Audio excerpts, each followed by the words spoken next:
Hello, everyone, and welcome to the Mindscape podcast. I'm your host, Sean Carroll.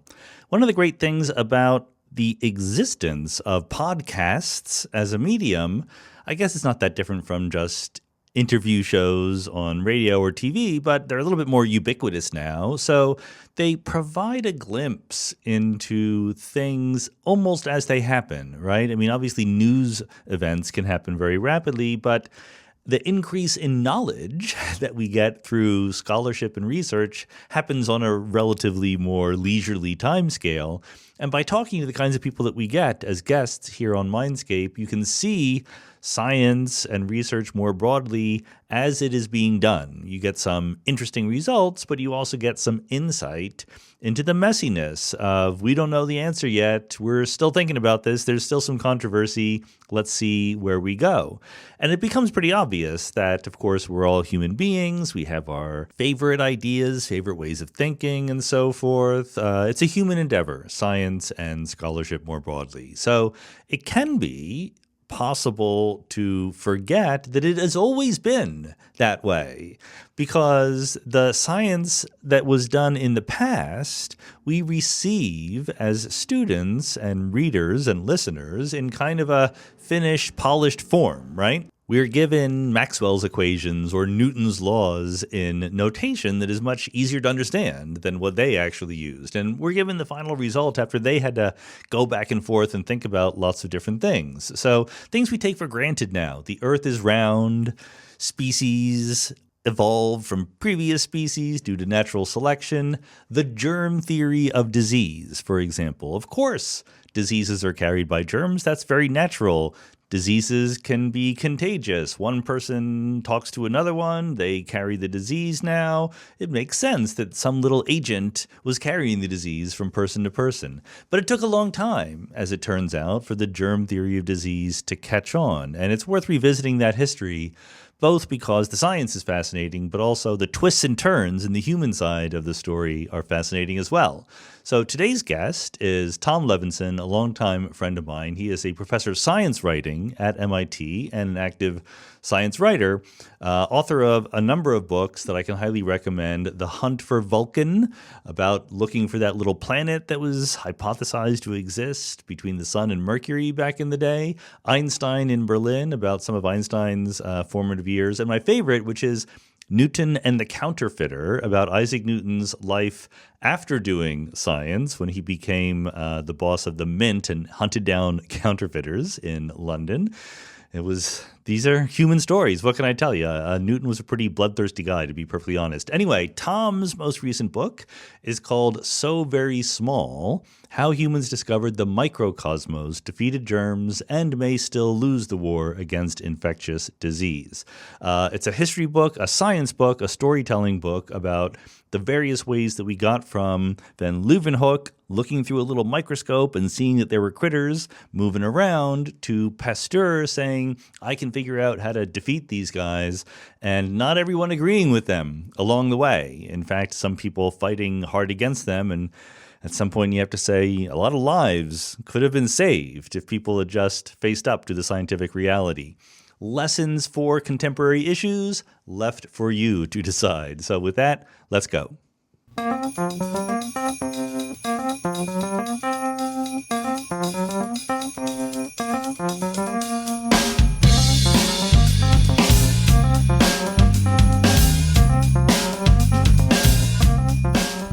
Tom Levenson, welcome to the Mindscape podcast.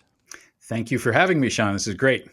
It is great, but nevertheless, the very first page of your new book kind of frightened me a little bit. You start talking about the bubonic plague in Oregon in 2024. I mean, you rush to say, don't worry, they tamped it down because we have modern medicine now. But it did raise the question, like, how many of these old-timey, terrible-sounding diseases are still lurking around out there? We'll be more systematic later in the podcast, but I just had to ask that one right away. All of them are out there except smallpox. Smallpox is the only disease. I mean, I love this factoid.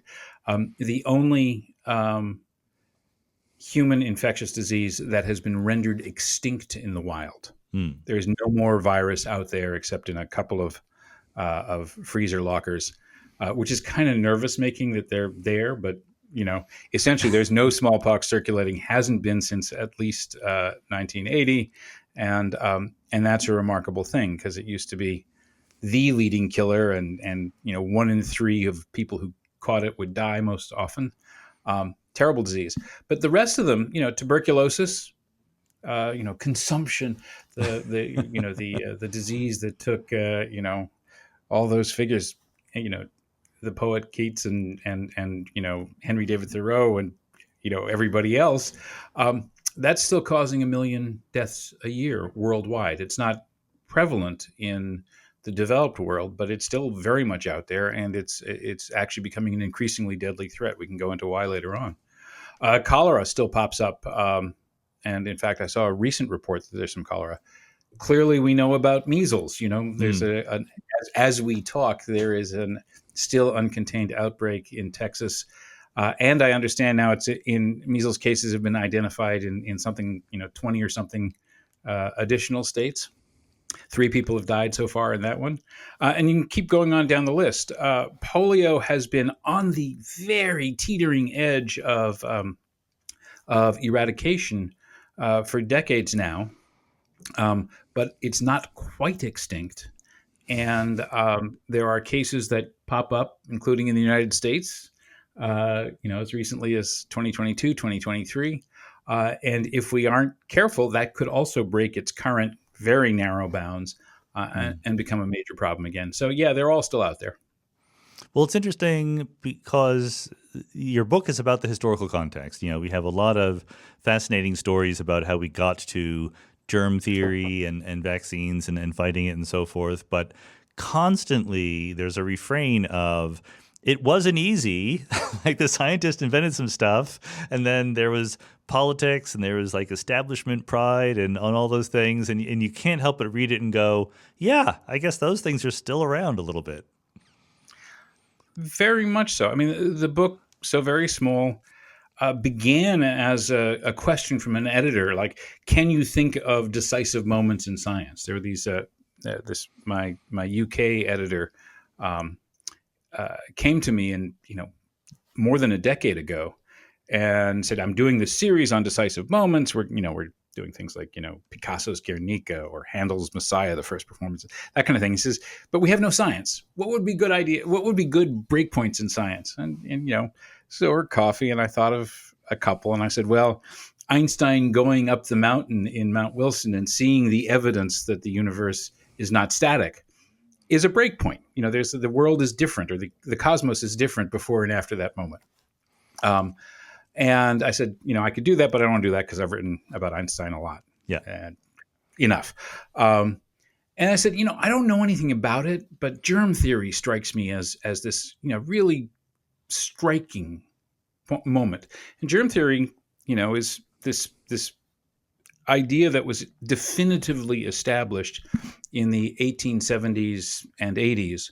And it basically says that infectious disease is not caused by some derangement of the body or environmental disturbance, a miasma or what have you, bad air, bad water, whatever, in a sort of general sense. It's caused by microbes. And crucially, each different disease, cholera, typhoid, whatever it might be, battlefield infections, all these kinds of things, each specific condition was caused by a single specific microbe. That was an essential element of the idea. And, I said, before that, you have, a much looser and vaguer understanding of disease. And after it, you have this very precise definition of what's involved in infectious disease. There are, it gets very precise. There are these things called Koch's postulates, which are a list of rules about how to make sure that you have identified the correct sequence from pathogen to disease. And it involves, isolating the bacterium. As viruses, as these were being worked out, viruses had not yet been observed. Sure. The first ones were observed. The first one was observed in the 1890s. So you identify the bacterium in a diseased, in a diseased organism. You isolate it, you culture it, you give it to another healthy organism, and you reproduce the same disease. There are these rules that sort of how you establish that this is in fact the pathogen. That all happens, in this last quarter of the 19th century.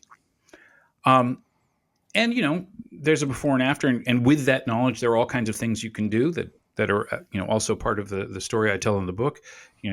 You have ideas about public health were already advancing in this period that I call germ theory without germs, when it's recognized that there are pathogens, but it's not of some sort, but it's not understood what they are and how they, how the dynamic happens. But even that lets you do some very important things. That's the cholera story, Right. with, and all that. But afterwards, you can do, targeted public health. You understand why you're doing, like, clean water systems and so forth, and making sure the sewage system doesn't interact with the water supply, all these kinds of, like, basic, really good things. You develop vaccines. There was one vaccine that existed, Jenner's cowpox vaccine to prevent smallpox, that was discovered essentially empirically, or developed empirically, in the late 18th century, 1790s. But there were no other vaccines. And then with germ theory, particularly pushed by Louis Pasteur in that early period, but as with anything in science, lots and lots of other people are involved. But that's when you start getting vaccines against a much wider range of diseases. And of course, finally, third in the sequence, historically, you get chemical compounds that are discovered or developed that can attack an infection that's already lodged in the body. I mean, vaccines are sort of like the wall around the castle, right? If something gets through the wall, whether it's your skin or a vaccination or what have you, then you've got an infection and you need to do something about it. You want to do something about it. And that's where antibiotics come in. And we got all those things out of germ theory. But what really struck me as I said, germ theory, there's a before and an after, and it's great, and there's a decisive moment, and everything's grand. And that's all true. But, you and I both know that science is not usually simply a case of a eureka moment that changes everything, right? And so, I started looking into it a little bit more. I mean, I told my editor that he should find somebody who actually knew about medicine and the history of microbiology and all that sort of stuff to write it. And, I wrote 2 other books while this idea was still, bouncing between us. And finally he said, "You better write it." And I said, "Okay, I better write it." And, along the way, I discovered something that turned it into a book that really sort of spoke to the way I think about the world. And that was, it should have been obvious at the time, I guess, but it took me a while. I'm slow. It took me a while to get there. The microbial world, there is actually a decisive singular moment when it was discovered. Microbes are not visible with the naked eye. You needed to develop instruments. The instrument in question is the microscope. That comes about early in the 17th century. And people look at all kinds of things with it, but they don't, partly because the early microscopes weren't that powerful, and partly because, it takes a while to realize that, with this instrument, it's not just that you can see more detail on things you already know are there, right? Mm-hmm. You look at a bee's wing and so forth. One of the very famous early books is sort of reports on microscopy, is this On the Life of Bees that was written by 2 Italians. And there are these beautiful drawings of these magnified insects, and it's really cool. But that really took a step forward when Anton van Leeuwenhoek, and I apologize to my Dutch friends for my butchering that, but he was a Dutch cloth merchant, a draper in Delft, and cloth merchants at the time used lenses to inspect the fabric for flaws or whatever, and he became interested in that that magnified world, and he almost certainly saw a copy of Robert Hooke's Micrographia, which was in some ways the first great popular science text. This book of magnificent microscope studies of both, materials, points of needles and so forth, but lots of living things. But again, he had pictures of a flea and the compound eye of insects and so forth. He saw in greater detail things that were, again, perceivable by, in some ways by human eyes, and didn't penetrate deeper into the invisible realm, invisible to us. And that seems to have inspired Leeuwenhoek, and it turned out he was a meticulous craftsman. He made these great single lens microscopes, these little drops of glass that were incredibly powerful for the day. He was, almost certainly making the most powerful instruments in Europe at the time. And, this work of his started 1673 or so. And by 1676, he was really sort of feeling his oats and pointing his instrument, or, using his instrument on a wider and wider range of subjects. And he looked at a drop of pond water. And in that pond water, he saw what he called animalcules, little animals. I love the name. Right? Yeah, it's great. And he saw some things that are probably planaria or other, fairly large multicellular microscopic organisms. But then he, looked long enough and hard enough, and his microscopes were good enough that he actually saw single-celled bacteria. And we know he did, not just because he reported it and described it, and you can see descriptions, but I think the earliest surviving of his drawings, he was a meticulous draftsman. He drew pictures of lots of stuff that he studied. Comes from 1682, and there are 4 or 5 bacteria drawings on it, and they are, present day identifiable as, at least, to families of bacteria, if not the specific strain. And those experiments have been replicated. Historian of science, made a single lens microscope and did it again and said, yes, he could have seen what he said he saw. So yeah, he really saw bacteria. And again, he saw them for the first time in 1676, and then he kept observing them. And one of the really interesting things to me is, within a very few years, he looked at it in pond water. He looked at it in other, liquid sources. He infused peppercorns in water, and they, because he was interested to see what would happen with the peppercorns, but he also saw microbes there. But at some point, he took gunk from between his own teeth and looked at that through the microscope and saw more bacteria. And why is that significant? At least it's significant to me. And the answer is because that's when, that's the first recorded example of recognizing that microbes live inside us. Yeah. Gunk between teeth is not very far inside us, but still, it's there, and we can cohabit in the literal sense of the word with this whole microbial universe. That might have been a eureka moment, but it was certainly also a very creepy moment, don't you think? Oh yeah, I mean it's. But what's interesting is, so the question for the book was, all right, that's 1676, and the Robert Koch's demonstration that anthrax is caused by a Bacillus B. anthracis, single microbe, which was the first, end-to-end account of, demonstration that, anthrax is caused by a pathogen. It's this pathogen, and you can replicate it, and it's a living, microbial, it's a bacterium. All that was set, Koch did that from 2 or 3 days before Christmas in 1876 to 2 or 3 weeks into January. He'd created a chain of infection with these. You take some B. anthracis, give it to a rabbit.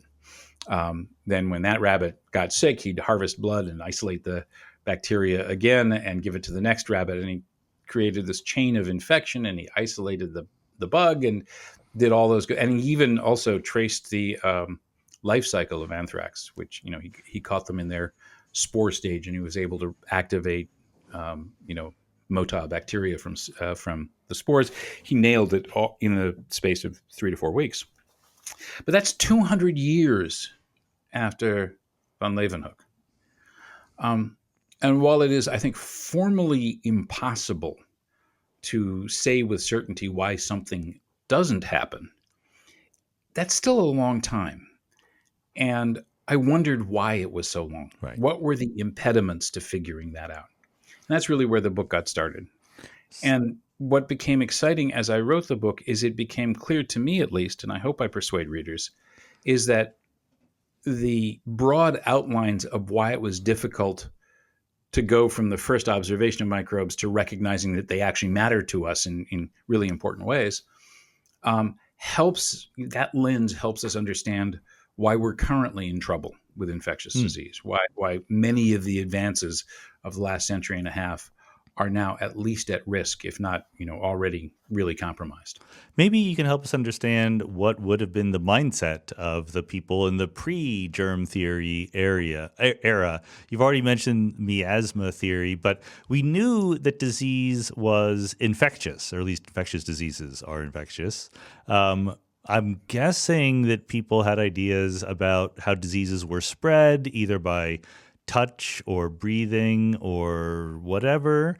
Was there some consensus as to what they thought happened before they said it was little microbes? Well, for sort of for the philosophy of science, that's what's so interesting about this case, right?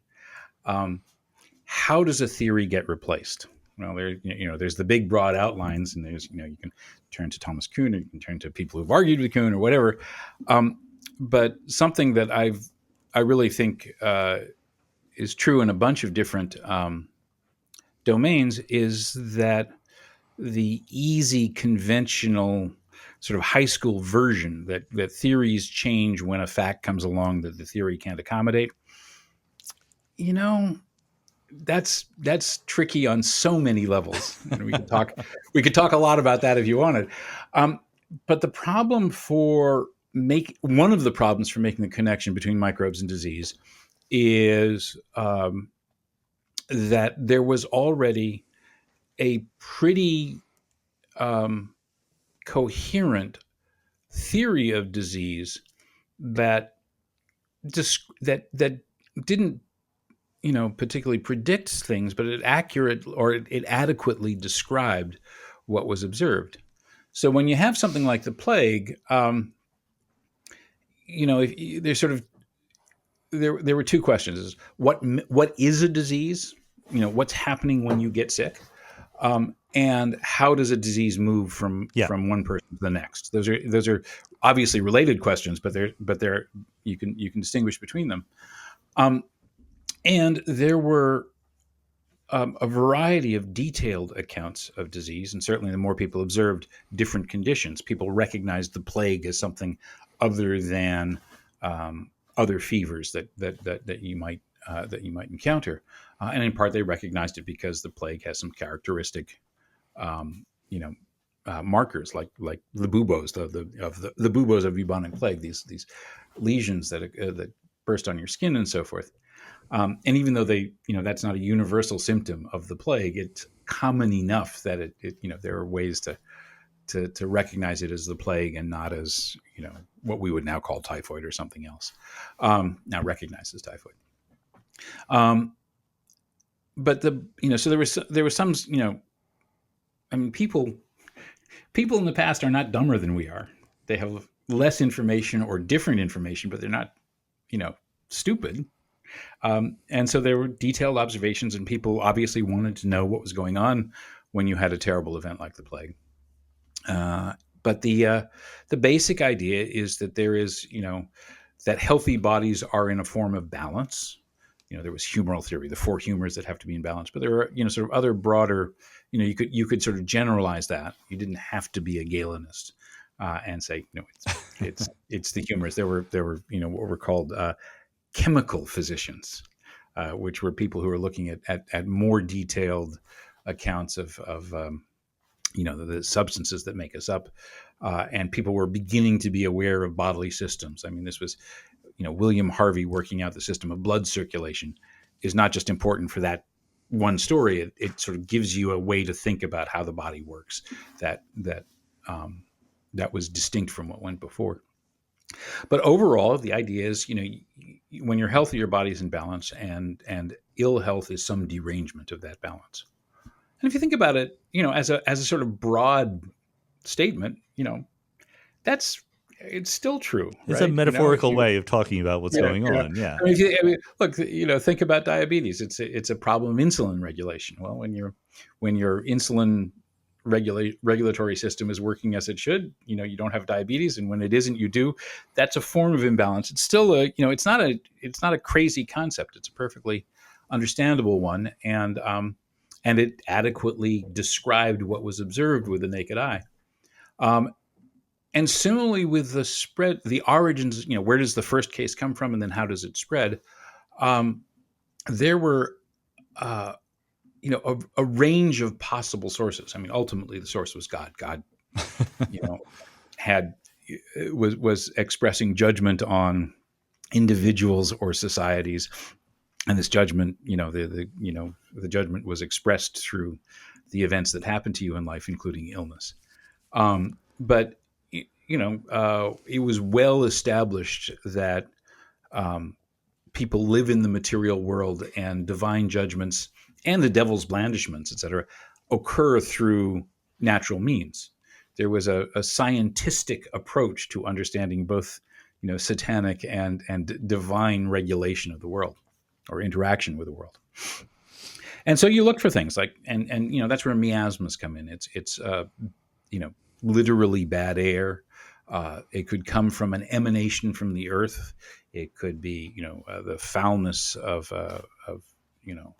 in a as you move forward in time. The idea is that the bad city conditions, unhygienic conditions, produce these miasmas that are deranging. You don't need to have some sort of supernatural or origin for these things. They can be perfectly straightforward. And again, when you think about it, and this is sort of skipping ahead in the book, this is where some of the critical ideas of the 19th century came in. You don't need to know about germs specifically to recognize the correlation Right. between, fetid odors and decaying flesh and so forth as not great things to, raise your kids immersed in.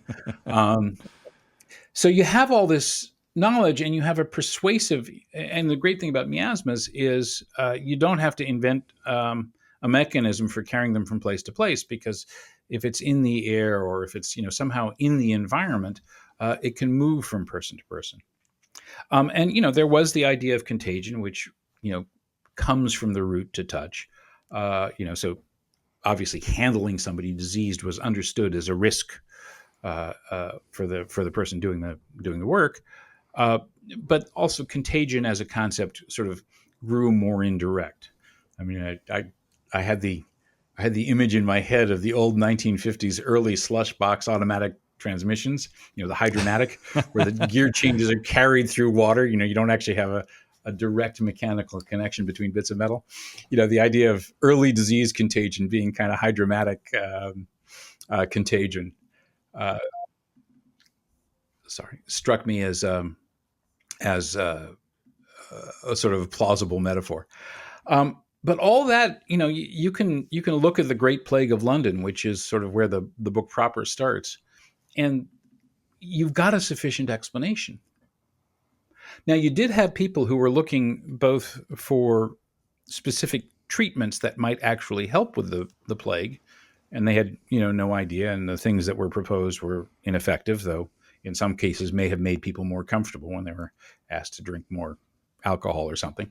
Um, but you also had some attempt to think about what kind of substance, what seeds of disease, in the language of the time, might be going from what was in the miasma, what was the active ingredient, as it were. Um, and again, all of that is fully plausible, and you can squint just right and see in this concept of seeds of disease, a precursor, an idea that could lead you to microbes. Um, but there was nothing in the thinking of the time that required them. Right. And there was no indication that whatever these seeds might be, they could be, inert, they could be, they could be sort of gaseous, they could be almost anything, right? There's no, no pointer towards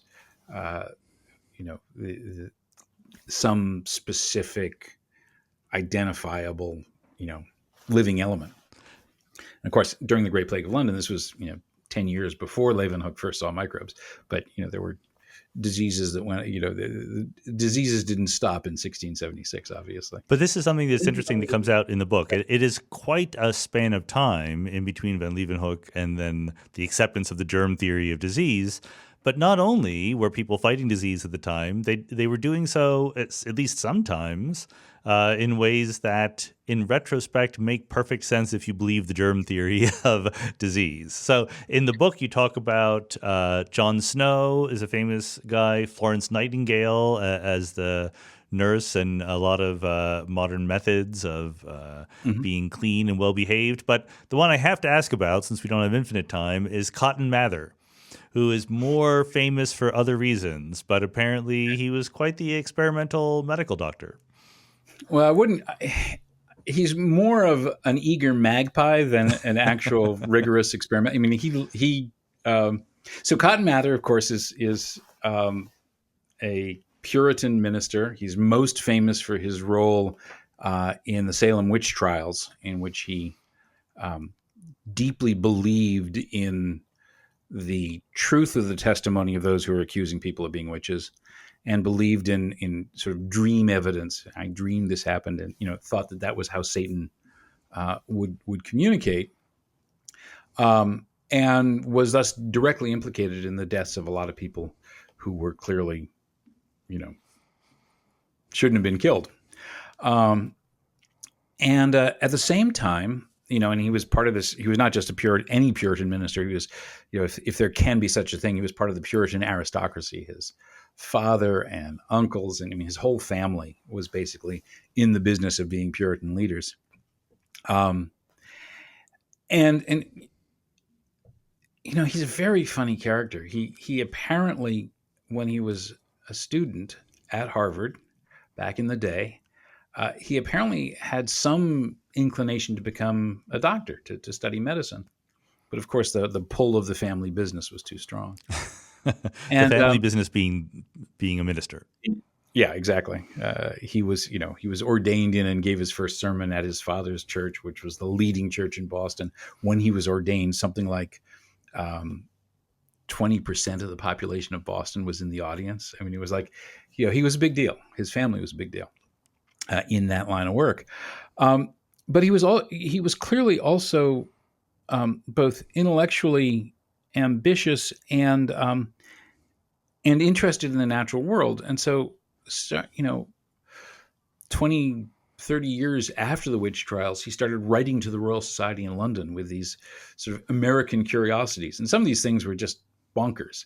You remember, the Royal Society early on was itself, ranged from this incredibly serious, important stuff to, you look at it and you laugh. I mean, Robert Boyle, the great, sort of patron saint of chemistry, very early on in the Royal Society's history, read a paper to the assembled fellows about a monstrous calf. It ranged.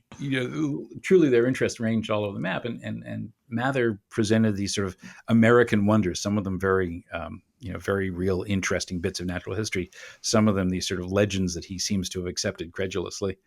And the Royal Society loved him and published him and made him a fellow of the Royal Society. And he was also, really, as part of his ministry, as much as and his intellectual life, very interested in all things related to medicine and health. And he collected anecdotes, he collected recipes that people, had for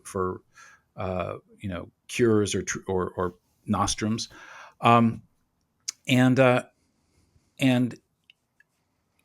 he really, I think, had a sense that it was sort of his duty as a minister and essentially a representative of God on earth, to do what he could for the health and well-being of both his community, but sort of by communicating with the Royal Society or whatever, the world at large. And he was, in fact, genuinely one of the pioneers of vaccination. being one of the earliest proponents of smallpox inoculation, or variolation, as it's sometimes called, where you take smallpox material from somebody who's suffering from a hopefully mild case of the disease, and you scratch marks into a healthy person's arm or arms. They often did it in multiple limbs, and you mix this stuff in, and the idea is to give the person a mild case, hopefully very mild case of smallpox, and thus confer on them what had already been observed to be the result of a smallpox infection if you survived, which was lifelong immunity to any further cases of the disease. And it's not literally vaccination. You've not, developed a vaccine, but inoculation is sort of the broader category of which vaccines are an example. Right, and it's this is the earliest attempts in Western Europe and the Americas to engineer immunity to a naturally occurring disease, and that to me is the distinction that's key. Yeah, because vaccines are right. a particular way to engineer that immunity. Mather learned about this technique first from his slave, an African man who had been gifted to him by members of his congregation, who told him about undergoing this procedure in Africa. And then when in the mid-1710s, the Royal Society published 2 papers from doctors working in the Near East, in Turkey, and one was definitely in Turkey. I'm trying to remember where the other one was working. I can't off the top of my head. Anyway, that also described the use of this, inoculation, smallpox inoculation, in Turkish medicine. Mather wrote to the secretary of the Royal Society, having seen this paper, and said, I can attest that my servant, as he called him, his slave, had already told him about this, and that he'd followed this up with conversations from other people with knowledge of Africa, and that this seemed to him such a promising preventative for this, really deadly, horrible scourge of a disease, that should smallpox visit Boston again, he said, I will attempt to get this method used.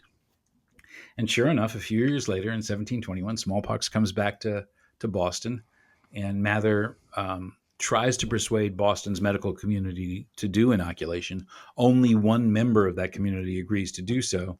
Others vehemently oppose him. For a common theme in the book, like we said. Right. Well, and the interesting thing is they oppose him for multiple reasons. One, certainly there's risk and there are dangers involved. You're doing, sure. The Human Subjects Committee might have had some words to say, right? Right. But the other reason is this was a proxy for a battle over power. Sort of professional power. Who had the right to do medicine? Not Puritan ministers. God damn it! There was one European trained MD in Boston at the time who clearly bitterly resented the incursion into his prerogatives, but also was more broadly part of a broader power struggle in Boston, where a number of people, up to and including James Franklin, Ben Franklin's brother, who was the publisher of the first independent, non-censored newspaper in the colony, were saying, we got to reduce the influence of Puritan ministers, and this is a club to beat Mather with, and by extension, the Puritan establishment. And so there was this significant resistance up to the point of a direct attack, on Mather's life. Somebody threw a bomb through his window, which fortunately didn't explode. But no joke. Yeah.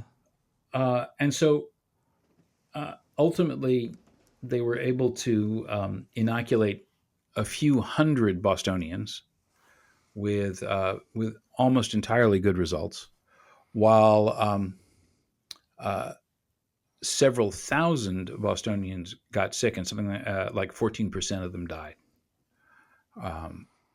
And the question was, those were lives that could have been saved. Right. So the inoculated people essentially all survived.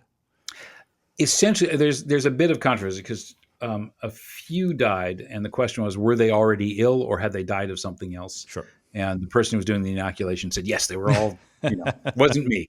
And it's hard to say exactly, but the proportion of people who suffered serious, a huge proportion of Boston got sick. A substantial chunk of them, and it was a relatively mild strain of smallpox, clearly, because a 14% death rate was below the average. But still, that's, Right. A lot of people.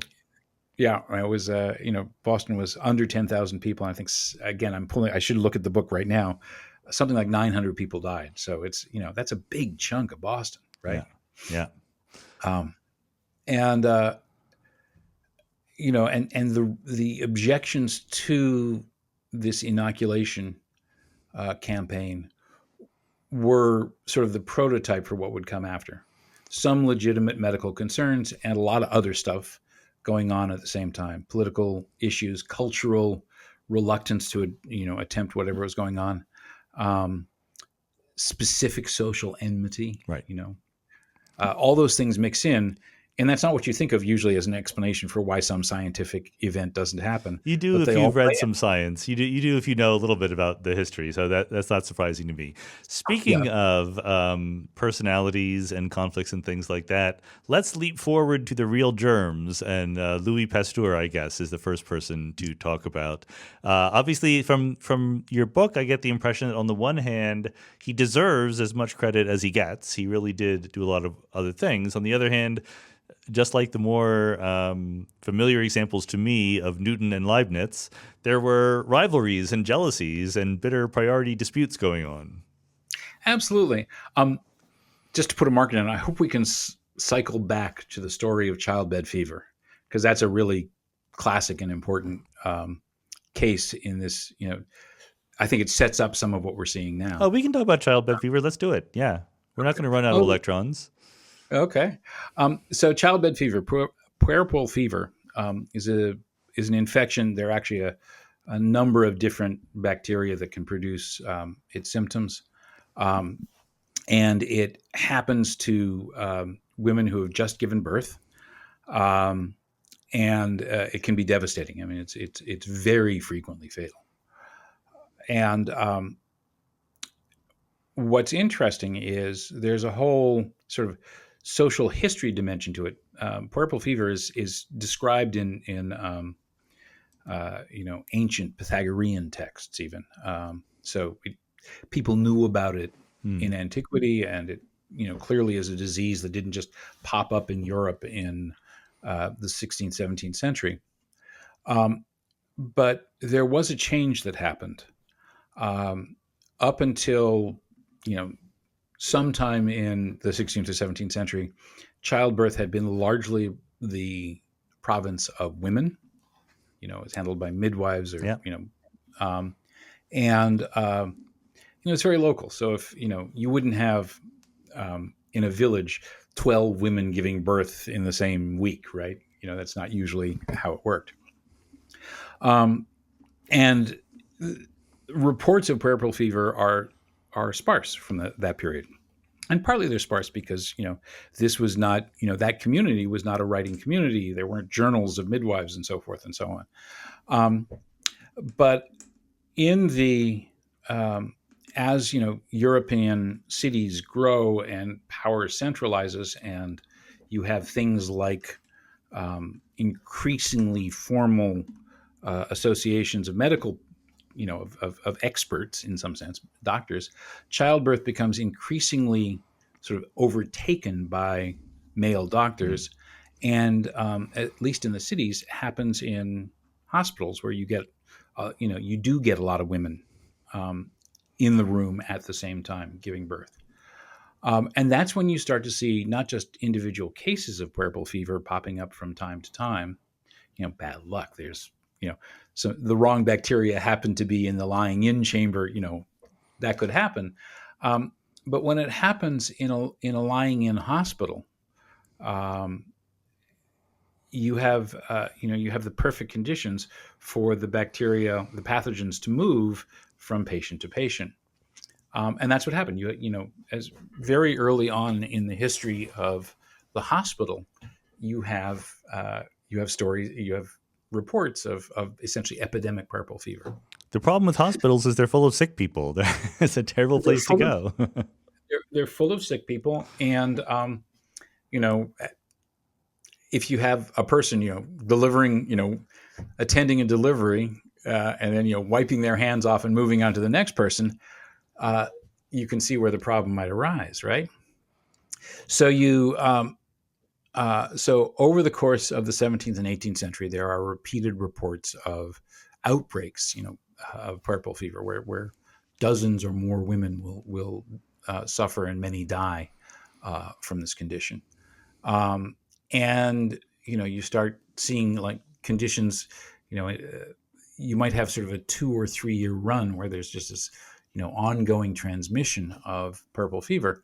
And again, there were a whole bunch of different theories adduced as to how this might happen. It didn't appear to be a contagious disease, right? Because if a woman in a hospital falls sick, and then a woman in a home falls sick, unless you notice that the same person attended both births, it doesn't appear that there's any connection, right? Right. The two people don't touch each other, all that sort of stuff. So there was no urgent need to try and identify a sort of course of causation, right? But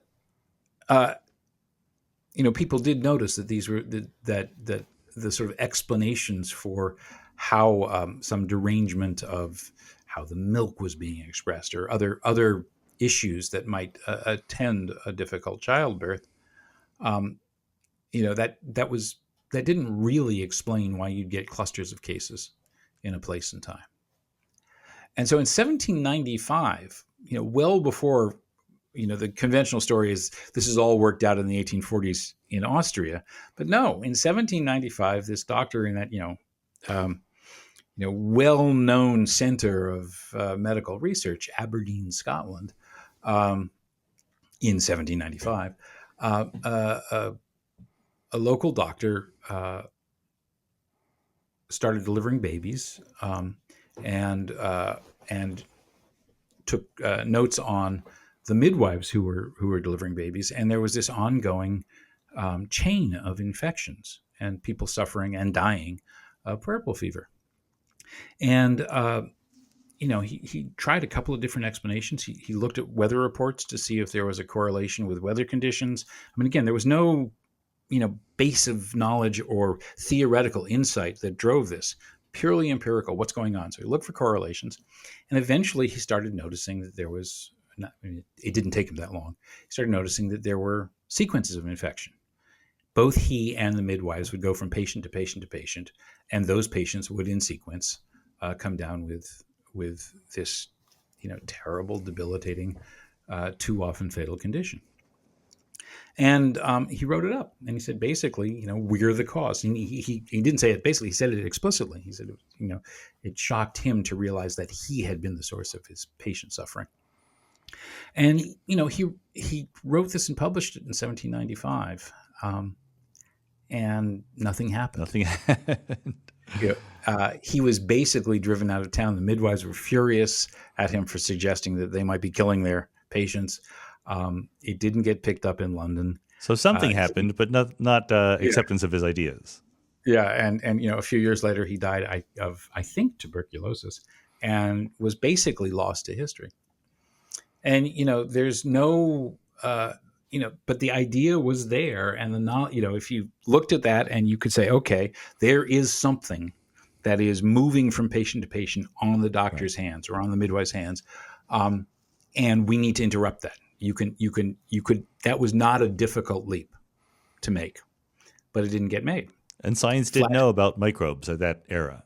They did not. They knew about microbes existing. Yeah. They did not connect them with disease. Right.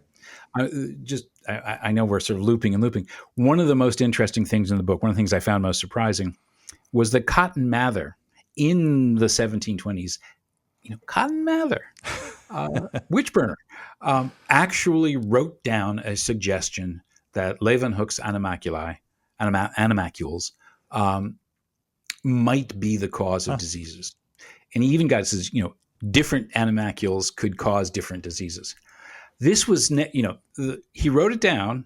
The book he wrote it down in was a manuscript at his death and wasn't actually published until the 1970s. But he almost certainly derived the idea from somebody else, a doctor who wrote in this one brief mention in a British paper.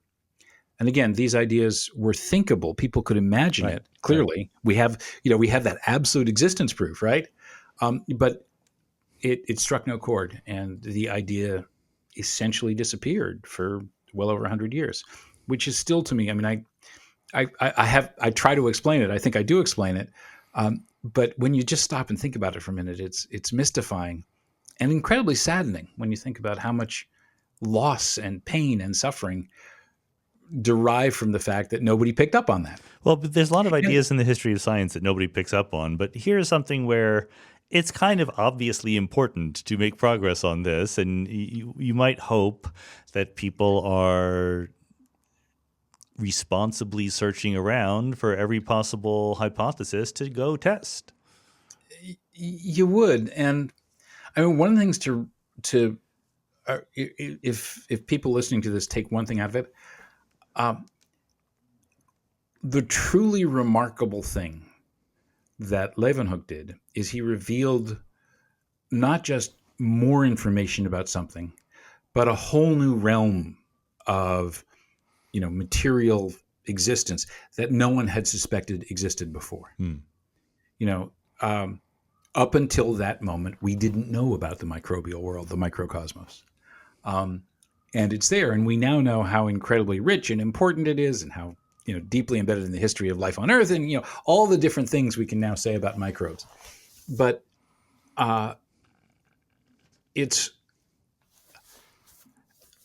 seems to me analogous to the impact that we would feel if we got definitive proof of life on another planet. Right. It's that revelatory. And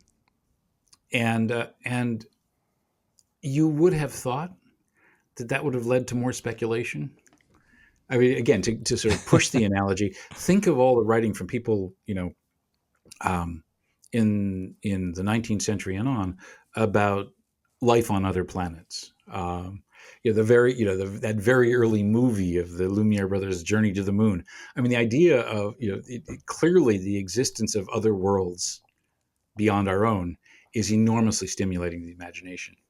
Well, here was a whole nother world, wholly unsuspected, teeming with creatures that are unlike the creatures we see with our naked eye, that have different shapes and different means of locomotion, that have, apparently whole, societies, ecosystems, interactions going on, that have been there all along beyond the limits of our senses.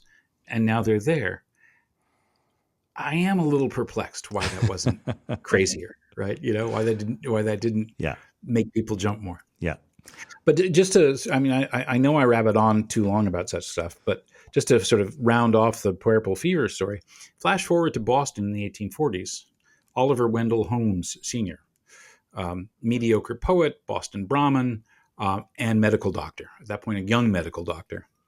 And he, at a meeting of a local medical society, somebody raised the question about how you can explain a then ongoing puerperal fever outbreak, and Holmes took it on himself to try and study it. Unlike this doctor in Scotland, Holmes was not he didn't have an OB practice. He wasn't delivering babies. He was a young and relatively inexperienced doctor at that point, and he just did this from the records, case records, and he tracked the births, cases of puerperal fever, deaths, and attendance. And he, in a relatively short period of time, he reported back to the medical society that, in fact, there are patterns of infection, and the common element is the doctor. And, what needs to happen is the doctor has to make sure, or the midwife, the medical person attending the birth needs to make sure that they are, fully cleansed of whatever's going on between births. And he published this, as well as giving it as a society talk. And again, not only did sort of nothing deeply change, he got a severe and actually contemptuous pushback from established senior American OBGYN practitioners. And the one that really stuck in mind was this, perhaps the top such doctor in the US at the time, a Philadelphia doctor named Meigs or Meigs, Meigs. Again, I'm not sure how it was pronounced. Responded that it was, that Holmes' writing was the maunderings of a sophomore, and that what he concluded couldn't be true because, and I quote, "a gentleman's hands are clean." There you Close go. quote. QED. Right. And then, the story sort of concludes with the most well-known one, which is Ignaz Semmelweis working in the Vienna General Hospital with the two wards where there's one ward handled by midwives who do not do pathology, do not dissect the bodies of women who have died of puerperal fever, and the other ward run by doctors and male medical students who do, in fact, this is part of the great transformation of medicine into a science. You do pathology, you study the diseases in the body by dissecting and analyzing the corpses. And, mostly this was this enormously rigorous and productive advance in the way you teach and think about medicine. It leads to all kinds of good stuff, but not here.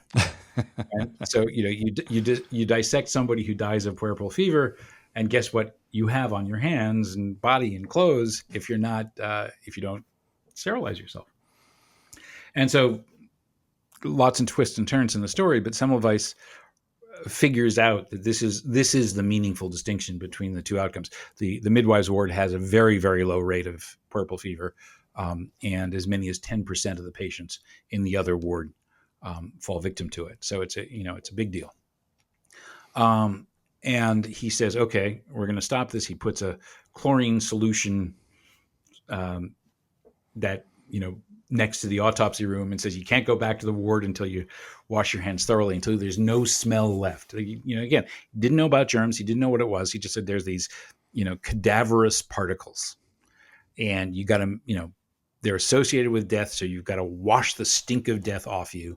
And that turned out to be enough, long enough sterilization so that when that was done, the doctor's ward very rapidly approached the same levels of infection that the midwives had already achieved. So it was, again, he had no idea just cadaverous particles. He had no idea what was causing the disease, what the pathology of the disease was, how it developed, what the biochemical mechanism, none of that. All he knew is that when medical students and doctors walked from cutting up a corpse to delivering a baby, bad things happened. Let's stop those bad things, right? Let's just put a wall between them. And again, the tragedy is he was not, though his ideas got some traction in some places, broadly his conclusions were rejected, both within the German-speaking world and beyond. And it took, several more decades before the idea of proper sterile conditions really took hold. Well, and when Pasteur does eventually come along and sort of put things together and put the germ theory on a proper footing, his inspiration or his route into it was not through trying to cure diseases, right? That was a clear thing to try to do, but he was just trying to make sure that you made wine correctly and reliably. Right. Well, he did refer to, and it was sort of a term of the time, diseases of beer and wine. Okay, good. So there was this metaphor clearly in his mind. But yeah, his the first real demonstration of a bad thing happening because of the metabolic work of a bacterium was Pasteur's study of making beet juice. So he had, when this was in the 1860s, he had maybe it might have been late 1850s. Excuse me, I misspoke. He had a student. He was a young professor of chemistry. He was not a biologist, and he was certainly not a physician. He was teaching chemistry at the University of Lille, and one of his students was the son of a local manufacturer who made beet alcohol, among other products. And they were having a bad run at the time where, instead of producing alcohol, they produced this foul smelling, useless substance.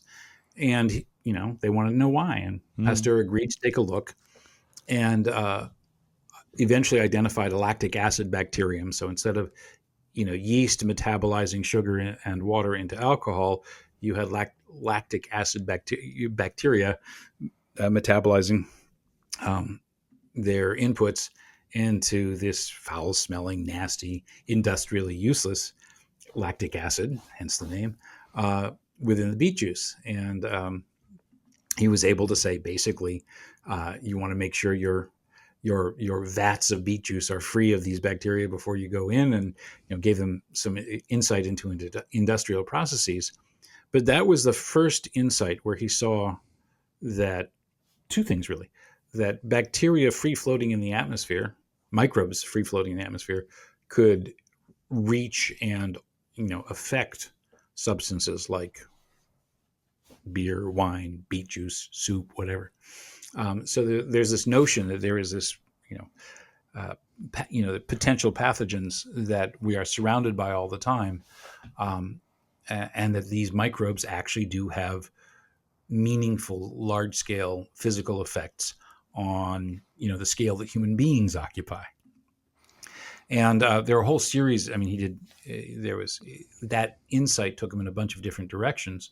It included, finally, his often regarded as the definitive and final destruction of the concept of the spontaneous generation of life. Right. But it also took him through into a bunch of different aspects of infection and this sort of just microbial role in biochemical processes more generally. Well, that's what I learned from that part of the book, was that, an important aspect of it, because it's always hard when we know, or we think we know now what is going on. Like, why didn't they know? It's not that hard. But the existence of the microbes was known, but the idea that they could have an effect was less clear, right? Like, people thought that for the wine thing, there were chemical reactions, sure. But the idea that these little beasties are contributing to those chemical reactions was apparently a little bit of a barrier. It was, it took a long time. I mean, it took a long time even to associate yeast with the fermentation. And then the idea that you have yeast that are doing fermentation, but these bacteria, which are, yet smaller and simpler organisms, can muck it up, can produce different fermentations that lead to results we don't want. That was, another big step. But I think this is where one of the theme, this is where I argue something that I think is I hope one of the bits in the book that people engage with. I mean, they feel free to disagree, but asking the question, why did it take so long? You are ultimately asking for, cultural and social reasons. And a gentleman's hands are clean is one example of essentially hierarchical thinking. There is a social order, and people at the top of the order are not capable of, and certainly not responsible for, bad things happening lower down. Well, there's a broader sense of that, and I think it starts in religion, but certainly doesn't just stay there. This notion, the scalae naturae in Latin, scale of nature, and often referred to as the great chain of being, which was the title of one of the classic books in cultural history, Lovejoy's The Great Chain of Being.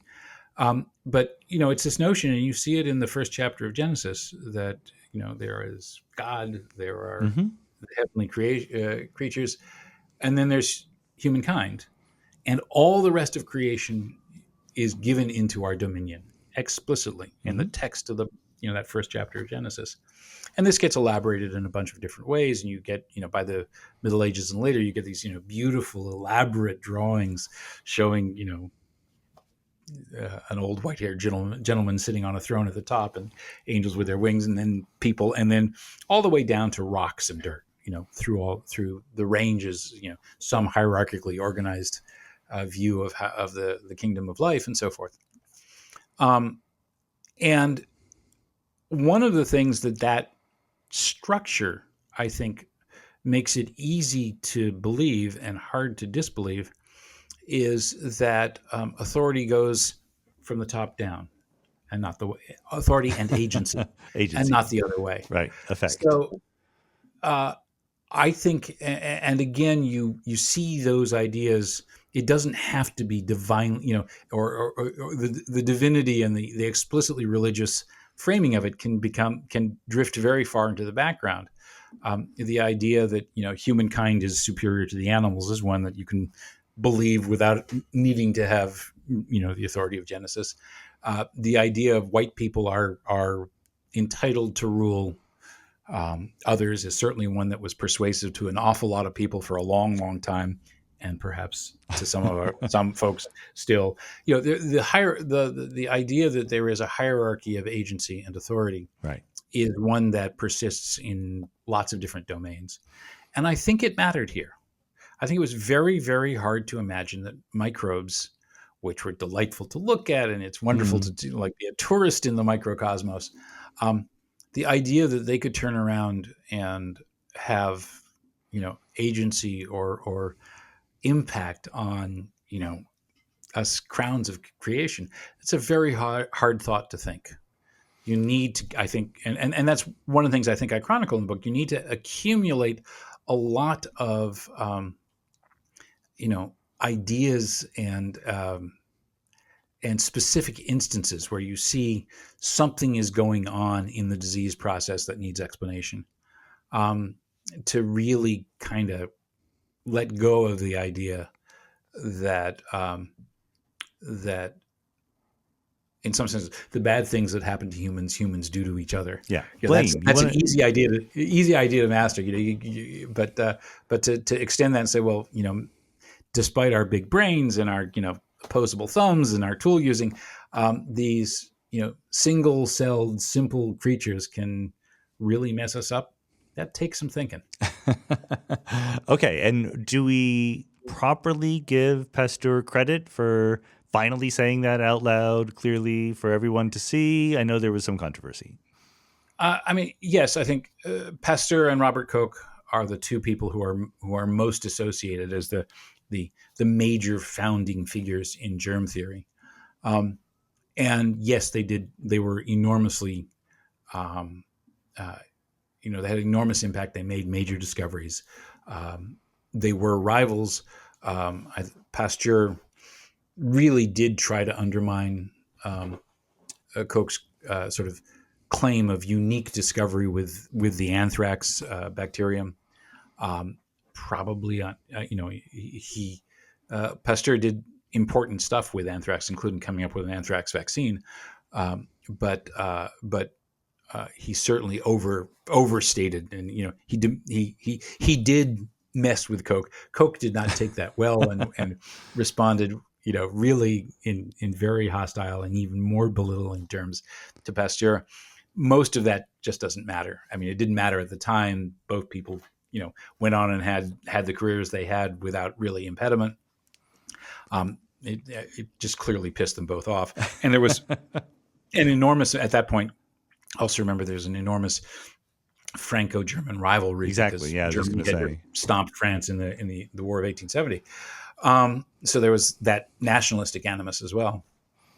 But again, it's important to realize that I think,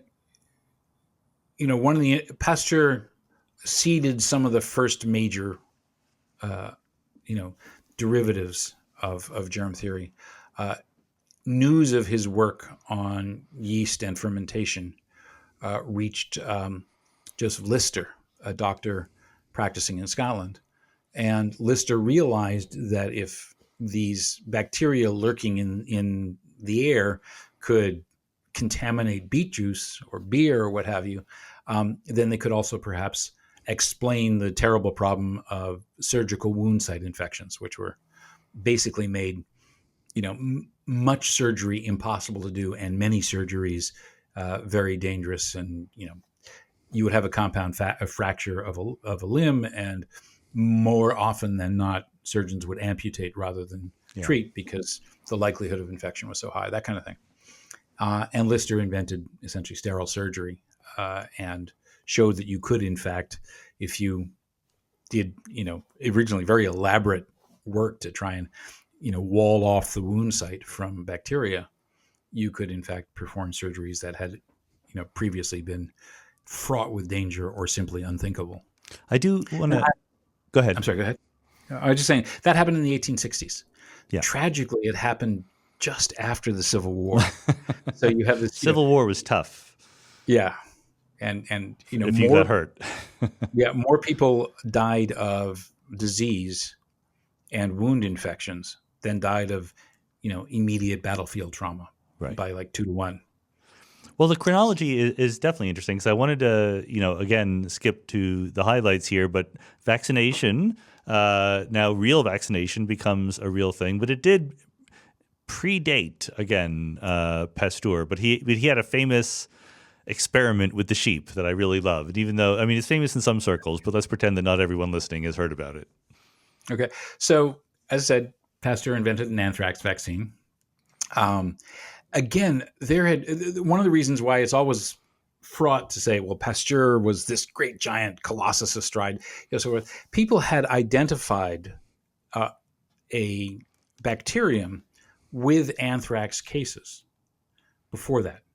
These rod-shaped bacteria were showing up, and people actually explicitly wondered if they were simply a correlate.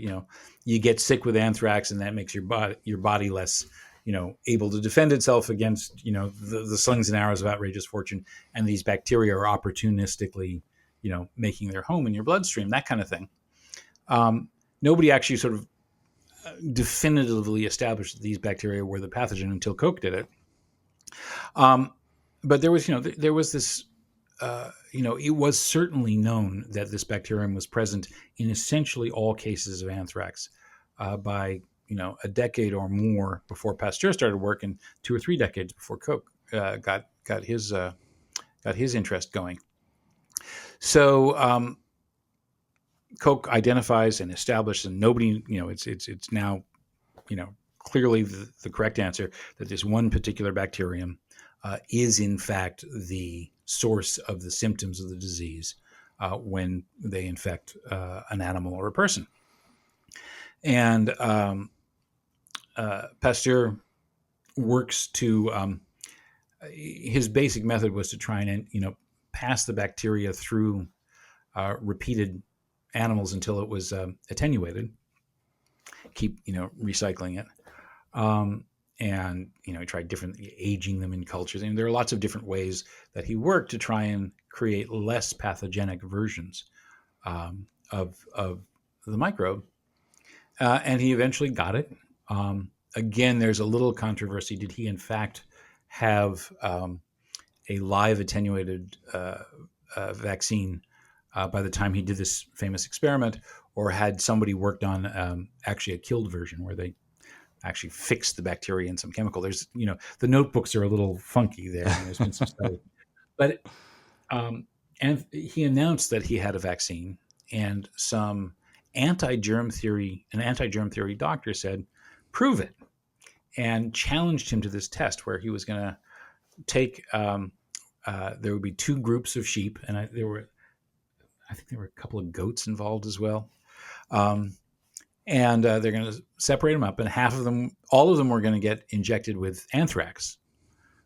So, given the disease, and then half would be, but half would have been previously injected with the vaccine, and half would not. And Pasteur said okay, and took his vaccine to this farm not that far out of Paris, and did the test. And it was one of those, like they draw it up kind of experiences, where basically all the control group that went unvaccinated died, and all the vaccinated animals were, happily gambling around the fields.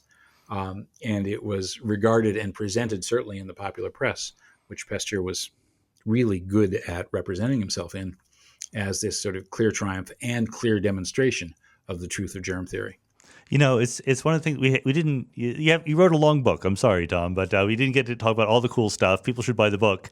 But one of the themes that comes through, aside from the sort of establishments always resisting you, is the effectiveness of good science communication, and in particular graphic design. Florence Nightingale, John Snow, and certainly Pasteur was a master of publicity. They got their points across, not always by just having the better data or theory, but by being, a little. There's some showmanship involved as well. Absolutely. I mean, and you know, that's no surprise. No surprise at all. I mean, when you say it that way, yeah. I mean, it's just. I mean, I guess what's surprising to us with our presentist bias is that they figured that out, back then. But again, Robert Hooke, that book Micrographia. Oh yeah. He wrote that book to sell, and Right. it did. Right. But yes, it is interesting to me that, as you say, Nightingale, with her essentially the invention of polar diagrams, Nightingale was a formidably intelligent and gifted person. She had an unusual education for aristocratic young women, or elite women of her time. She did have some training in mathematics, and she really had a gift for data representation that Tufte would have been proud of, I think. You don't think Florence Nightingale graphic designer, but very much No. that was in her wheelhouse. And she was able to, these lovely circular, she called them coxcomb because they were supposedly vaguely like that, thing on top of a rooster's head. But you could really see the change in death rates from before and after introducing, proper hospital hygiene in the Crimean War. And similarly, John Snow's sort of gift for graphical representation, map-based, geographical representation of data, again, made his case that not smallpox, cholera was a disease of some specific contaminant in water. I mean, very, very difficult to argue with. I mean, people did, but still, it was a very persuasive case. Yeah, just so people know, like these are maps of, block by block, house by house in London. These people got it. These people didn't. Here's the water supply. Draw your own conclusions. Yeah. Right. And it was, it was even, it even sort of accommodated the fact that London's streets are this ridiculous tangle. Exactly. Yeah. Because Snow was able to show that even though some of the cases of cholera that were centered on this one bad source of water, the Broad Street pump, that some of those seemed to be, quite far away, and there were other, houses nearer that weren't affected. But he was able to show that even though the crows, the crow's flight, bird's flight distance was greater to those places, the actual distance through the streets to the water supply, right. All the cases were in houses where the closest water supply was that one pump on this street in Soho. I mean, he was good. And despite all of this human genius, we can wind it up by coming to the present day. Not everyone is convinced. I mean, maybe before explaining that not everyone, even in the present day, is convinced of not just the efficacy of vaccines, but even, I hesitate to say it, but some people are a little skeptical of the germ theory of disease right now. But let's just remind ourselves how effective vaccines have been in making the world a better place. I mean, you paint a vivid picture, not just, you say you cure disease, that sounds good, but a wholesale change in life expectancy and demographics more generally that we kind of take for granted now. Yeah, I mean, the one message I'd like to leave with anyone listening to this is our release from the fear of infectious disease is, in historical terms, incredibly recent. People are familiar with the story of public health infrastructure. You create clean water, you create you get clean air, you reduce the incidences of all kinds of diseases enormously. If you just did that, it would be a huge change. But the combination of vaccines and antibiotics means that for at least people in the developed world, and increasingly in the rest of the world, diseases that were once inescapable are now, preventable or curable really readily.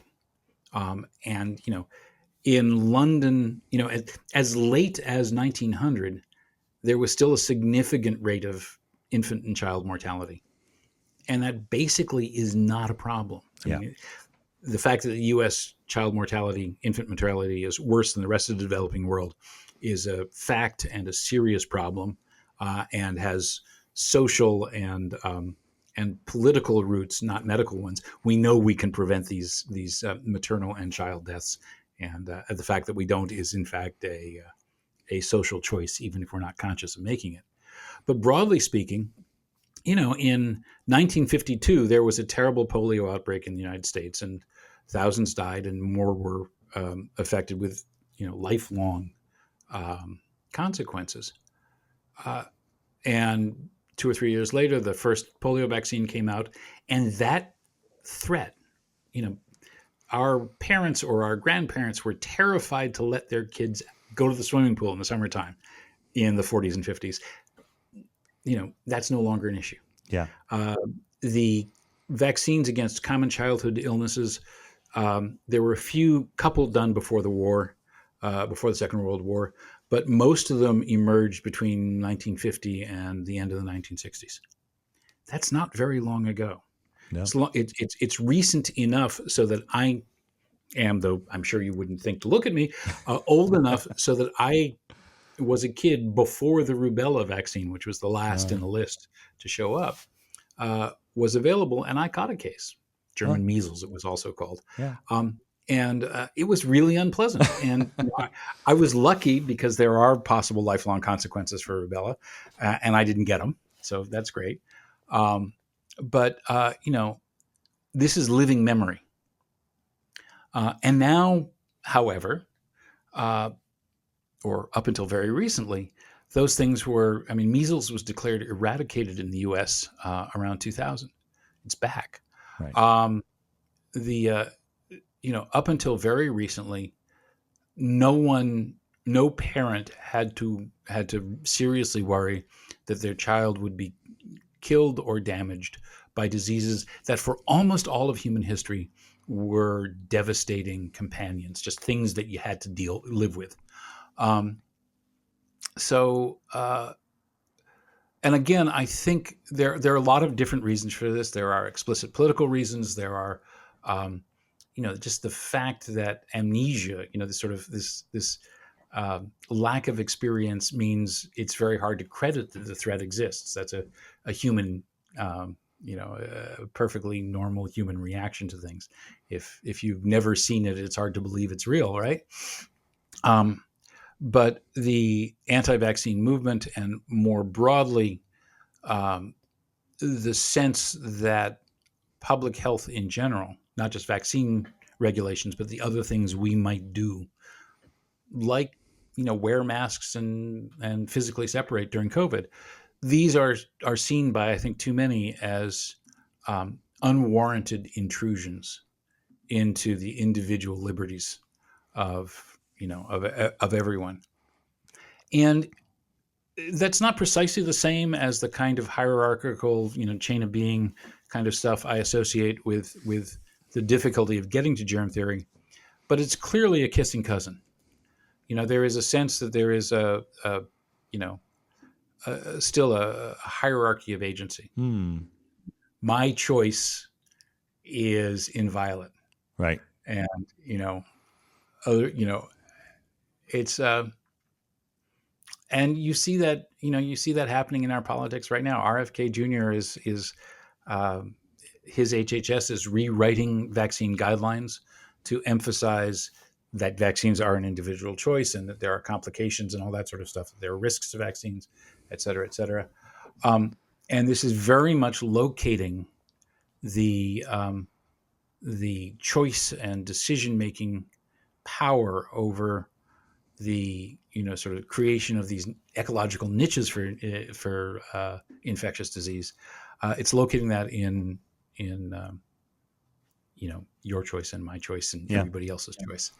And, if the consequences of those choices were confined to the individual, that would be one thing. But one of the things about infectious disease is it is, wait for it, infectious. It moves from person to person. So those choices have impacts beyond the individual. And that's something that we find in our society right now and in our politics right now, something that's very, very difficult to accommodate.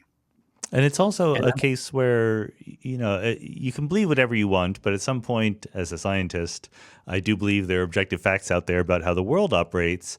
But there are crucial differences in the timescales and tangibility of those facts. You can think you can walk through a door, but if you try it, you will instantly figure out you don't. You can think that vaccines cause more harm than good, and you can get away with it for a while, right? For months, years, whatever. Other people are being affected. I'm not being affected. And so it's just so much harder to, overcome all of the human foibles in the equation when there's that much wiggle room in a complex system like society, politics, medicine. absolutely. And, I should emphasize, the one of the things that's happened, there was vaccine hesitancy from the very beginning. And in earlier times, there was generally more reason behind it. There was, the vaccine, like any other technology, has advanced and improved over time. But one thing that's really different in 2025 than was true in 1970 or 1920 or 1850 is an understanding of sort of disease and immunity down to the molecule or atomic level, right? These are extremely well characterized.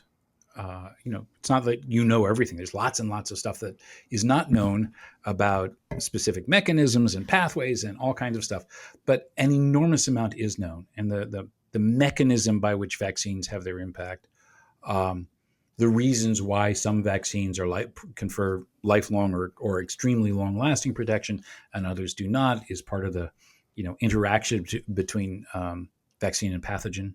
All these kinds of things. These are understood. They've been well characterized, and there's no room for doubt anymore about the fact that A, vaccines work, B, how they work, and C, what their limitations are, and D, what the consequences of rejecting all that can be. And it can be, one of the things that happens is if polio were to escape, I've seen model studies that show that it could very, very rapidly produce extremely large scale outbreaks because the global state of polio vaccination has been waning since polio has been eradicated. Why do you need from to vaccinate everywhere. it? Yeah. Right.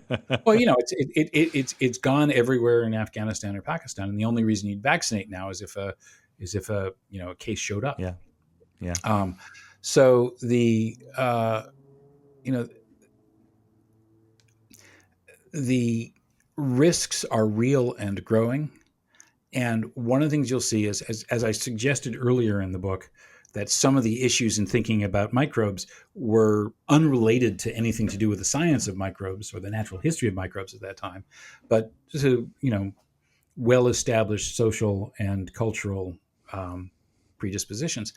Well, similarly, right now, a lot of the anti-vaccine stuff has sort of leapt the bounds of, say, the autism community, where they were terribly misled by that early paper that suggested falsely that there was a connection between vaccines and autism. Now it's leapt the bounds, but I think for an awful lot of people, being anti-vaccine is not actually a statement about what you know or believe about how the immune system works. It's an affinity marker of I'm with this group, and this group has included as part of its political catechism that vaccines are a bad thing. Yeah, we And just that's talked really about that tough. literally with recently with political scientist Liliana Mason. And I mean, Yeah. you and I both know that 10 years ago, if you said it's so annoying that conservatives are denying science like climate change or whatever, you would get the response, but the liberals deny vaccines or modern medicine and so forth. And it's shifted quite a bit for obvious reasons. It has, and I mean, and again, it's not surprising. All of us offload some of our knowledge and judgments to. We don't have time to become masters of many things, much less everything, right? So if people we admire and respect say, the sun rises in the east, we don't actually need to go out there with a compass and make sure of it ourselves, and that's true for all kinds of things. So when too many political leaders um, make political hay out of um, opposing vaccines or what have you, uh, it's not surprising that large sections of their followers would say, okay, well, that I don't need to go study that myself. Joe Rogan or whoever says this, and he wouldn't lie to me on the radio, whatever. Robert F. Kennedy says that, he's the Secretary of Health, Health and Human Services. He's not going to lie to me, et cetera, et cetera. And you just go on about your business. And again, it's not surprising. It's very human. We all do some variation of that. But in this case, it has tragic and fatal consequences. So don't take it personally, Tom, but after the podcast is over, I'm going to go wash my hands. You put the cleanliness into our heads. But Tom Levenson, thanks very much for being on the Mindscape podcast. Thank you so much for having me, Sean.